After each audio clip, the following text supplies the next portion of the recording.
नमस्कार। प्रादेशिक समाचार के साथ मैं पूनम करकेट्टा। पहले मुख्य समाचार। प्रधानमंत्री नरेंद्र मोदी जापान में G7 शिखर सम्मेलन में ले रहे हैं भाग। जापान, दक्षिण कोरिया और वियतनाम के शीर्ष नेताओं के साथ की द्विपक्षीय बैठक। केंद्रीय शिक्षा राज्य मंत्री अन्नपूर्णा देवी ने कोडरमा और गिरिडीह में विभिन्न योजनाओं का किया शिलान्यास। स्थानीय लोगों की समस्याएं दूर करने के दिए निर्देश। कृषि मंत्री बादल ने कहा, पशुपालन की आधुनिक तकनीक सीखने के लिए राज्य के पशु चिकित्सकों को भेजा जाएगा केरल। उत्कृष्ट है वहां की चिकित्सा व्यवस्था। और राज्य में फिलहाल गर्मी से राहत मिलने की नहीं है उम्मीद। अगले 3 दिनों तक रांची समेत विभिन्न जिलों का और बढ़ेगा तापमान। और अब समाचार विस्तार से। प्रधानमंत्री नरेंद्र मोदी जापान के हिरोशिमा में G7 शिखर सम्मेलन में हिस्सा ले रहे हैं। जापान के प्रधानमंत्री फूमियो किशिदा ने आयोजन स्थल पर श्री मोदी की अगवानी की। सम्मेलन के दौरान प्रधानमंत्री नरेंद्र मोदी और अमेरिकी राष्ट्रपति जो बाइडेन ने एक दूसरे का गर्मजोशी से अभिवादन किया। श्री मोदी अगले महीने की 21 तारीख से 4 दिन की आधिकारिक यात्रा पर अमेरिका जाएंगे। श्री सिद्धरामैया कर्नाटक के नए मुख्यमंत्री और श्री D.K. शिवकुमार उप मुख्यमंत्री बन गए हैं। राज्यपाल थावरचंद गहलोत ने आज बंगलुरु के कांतिरवा स्टेडियम में उन्हें पद की शपथ दिलाई। शपथ ग्रहण समारोह में कांग्रेस नेता राहुल गांधी और प्रियंका गांधी के साथ कांग्रेस के राष्ट्रीय अध्यक्ष मल्लिकार्जुन खड़गे के अलावा झारखंड के मुख्यमंत्री हेमंत सोरेन भी शामिल हुए।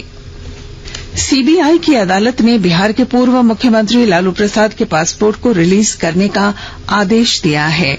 लालू प्रसाद ने कोर्ट में अधिवक्ता के माध्यम से इस संबंध में याचिका दाखिल की थी। अधिवक्ता अनंत कुमार विज ने आज बताया कि पासपोर्ट रिन्यूअल कराने के लिए अदालत से रिलीज करने का अनुरोध किया गया था, जिसे कोर्ट ने स्वीकार कर लिया है। केंद्रीय शिक्षा राज्य मंत्री अन्नपूर्णा देवी ने आज कोडरमा जिले के सौंदडीह में विद्या आहर के जीर्णोद्धार कार्य का शिलान्यास किया। इस अवसर पर उन्होंने महिलाओं समेत स्थानीय जन समुदाय की समस्याएं भी सुनी और उनके समाधान के लिए संबंधित अधिकारियों को निर्देश दिया। इस मौके पर कोडरमा की विधायक नीरा यादव और बोकारो के विधायक विरंची नारायण भी उपस्थित थे। इधर राज्य मंत्री ने गिरिडीह जिले के बिरनी प्रखंड में ग्रामीण पाइप जलापूर्ति योजना का शिलान्यास किया। जनजातीय मामलों के केंद्रीय मंत्री अर्जुन मुंडा ने कहा है कि सरायकेला खरसावां और पश्चिमी सिंहभूम जिलों के सुदूरवर्ती क्षेत्र में रह रहे आदिवासियों के लिए बिजली की निर्बाध रूप से व्यवस्था करना आवश्यक है। श्री मुंडा ने कहा कि इस संबंध में संबंधित पदाधिकारियों को दिशा निर्देश दिया गया है। केंद्रीय मंत्री ने कहा कि राज्य में गुणवत्तापूर्ण बिजली आपूर्ति और मानव संसाधन को विकसित किया जाना जरूरी है। श्री मुंडा आज सरायकेला जिले के समाहरणालय भवन में जिला स्तरीय विद्युत कमेटी की बैठक को संबोधित कर रहे थे। आकाशवाणी के ताजा तरीन समाचारों के लिए आप हमारी वेबसाइट newsonair.com पर लॉग ऑन कर सकते हैं। ताजा समाचार Twitter handle @AIR news alerts और Facebook page All India Radio news पर भी उपलब्ध है। आप प्रादेशिक समाचार एकांश के ट्विटर हैंडल @AIR news_रांची और फेसबुक, इंस्टाग्राम पेज तथा YouTube channel AIR news Ranchi पर भी हमारे बुलेटिन सुन सकते हैं। प्रादेशिक समाचार आप आकाशवाणी रांची से सुन रहे हैं। शेष समाचार इस विराम के बाद।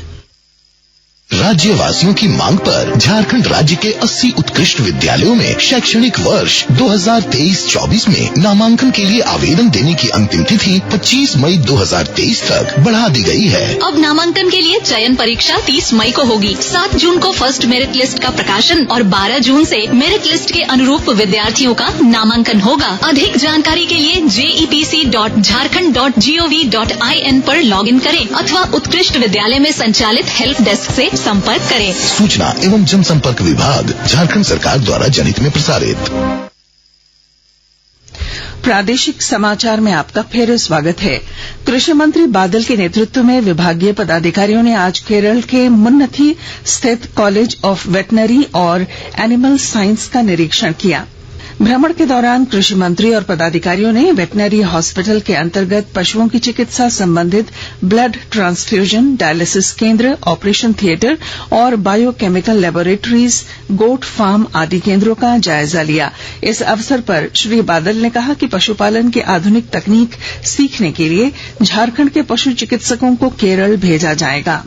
रामगढ़ जिले की उपायुक्त माधवी मिश्रा ने आज पतरातू प्रखंड का दौरा किया और डीएमएफटी के तहत बने पुलों और कल्याण गुरुकुल का निरीक्षण किया। इस दौरान उपायुक्त ने निर्धारित क्षमता के अनुरूप पुल पर वाहनों का संचालन सुनिश्चित करने का निर्देश दिया। दौरे के क्रम में कल्याण गुरुकुल का निरीक्षण करते हुए उपायुक्त ने गुरुकुल के माध्यम से युवतियों और महिलाओं को उपलब्ध कराई जा रही सुविधाओं की जानकारी ली। सरायकेला नगर पंचायत में RRR सेंटर की शुरुआत की गई है, जहां घरों से निकलने वाले बेकार वस्तुओं को रिड्यूस, रिसाइकल और रीयूज किया जा सकेगा। आज इस RRR सेंटर का उद्घाटन सरायकेला जिले के अनुमंडल पदाधिकारी रामकृष्ण कुमार ने किया। इस अवसर पर उन्होंने कहा कि सेंटर के शुरू होने से सरायकेला नगर पंचायत क्षेत्र साफ सुथरा रहेगा, साथ ही लोगों के घरों से निकलने वाले बेकार सामानों को भी रिसाइकल किया जा सकेगा। साहिबगंज जिले के उपायुक्त रामनिवास यादव ने स्वास्थ्य विभाग के अधिकारियों को जिले में चल रहे विभिन्न जन औषधि केंद्रों की समीक्षा करने का निर्देश दिया है। साथ ही उन्होंने अनुमंडल पदाधिकारियों को इन केंद्रों का निरीक्षण करने का भी आदेश दिया, ताकि इन केंद्रों पर डॉक्टरों की उपस्थिति सुनिश्चित हो सके। उपायुक्त आज समाहरणालय में विभिन्न विभागों की समीक्षा कर रहे थे। उन्होंने एनीमिया की रोकथाम के लिए चलाई जा रही योजनाओं की भी समीक्षा की। सरकार ने कहा है कि केंद्र सरकार स्वास्थ्य सेवा योजना के लाभार्थियों को भोपाल, भुवनेश्वर, पटना, जोधपुर, रायपुर और ऋषिकेश के अखिल भारतीय आयुर्विज्ञान संस्थानों में नकदी रहित उपचार की सुविधा उपलब्ध कराएगी।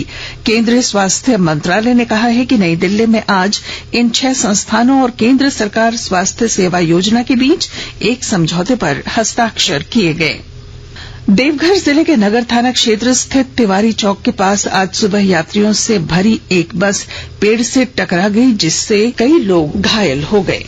चतरा जिले के हंटरगंज थाना क्षेत्र स्थित लूटाफाटा इलाके से सुरक्षा बलों ने एक विस्फोटक बरामद किया है। नक्सलियों के खिलाफ चलाए जा रहे सर्च ऑपरेशन के दौरान इलाके से आज बरामद किए गए विस्फोटक को निष्क्रिय कर दिया गया।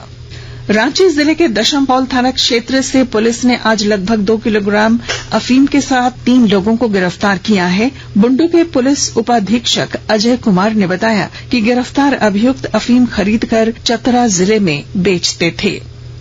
भारतीय रिजर्व बैंक ने क्लीन नोट नीति के तहत 2000 रुपए के नोट वापस लेने का फैसला किया है। अब लोग 30 सितंबर तक 2000 के नोट अपने बैंक खातों में जमा कर सकते हैं। मौसम विभाग ने कहा है कि राज्य में फिलहाल गर्मी से लोगों को राहत नहीं मिलेगी। आधा दर्जन जिलों में तापमान 40 डिग्री सेल्सियस के पार पहुंच गया है, जिस कारण जनजीवन अस्त व्यस्त हो गया है। रांची स्थित मौसम विज्ञान केंद्र के वरीय वैज्ञानिक अभिषेक आनंद ने बताया कि राजधानी रांची का अधिकतम तापमान अगले 3 दिनों तक 41 डिग्री के आसपास रहेगा। और दक्षिण अफ्रीका के डरबन में आज से शुरू हो रही विश्व टेबल टेनिस चैंपियनशिप में अचंत शरत कमल और मनिका बत्रा भारतीय दल का नेतृत्व करेंगे। और अब अंत में मुख्य समाचार। प्रधानमंत्री नरेंद्र मोदी जापान में G7 शिखर सम्मेलन में ले रहे हैं भाग। जापान, दक्षिण कोरिया और वियतनाम के शीर्ष नेताओं के साथ की द्विपक्षीय बैठक। केंद्रीय शिक्षा राज्य मंत्री अन्नपूर्णा देवी ने कोडरमा और गिरिडीह में विभिन्न योजनाओं का किया शिलान्यास। स्थानीय लोगों की समस्याएं दूर करने के दिए निर्देश। कृषि मंत्री बादल ने कहा पशुपालन की आधुनिक तकनीक सीखने के लिए राज्य के पशु चिकित्सकों को भेजा जाएगा केरल। उत्कृष्ट है वहां की चिकित्सा व्यवस्था। और राज्य में फिलहाल गर्मी से राहत मिलने की उम्मीद नहीं है। अगले 3 दिनों तक रांची समेत विभिन्न जिलों का और बढ़ेगा तापमान। और इसके साथ ही आकाशवाणी रांची से प्रादेशिक समाचार का ये बुलेटिन समाप्त हुआ। नमस्कार।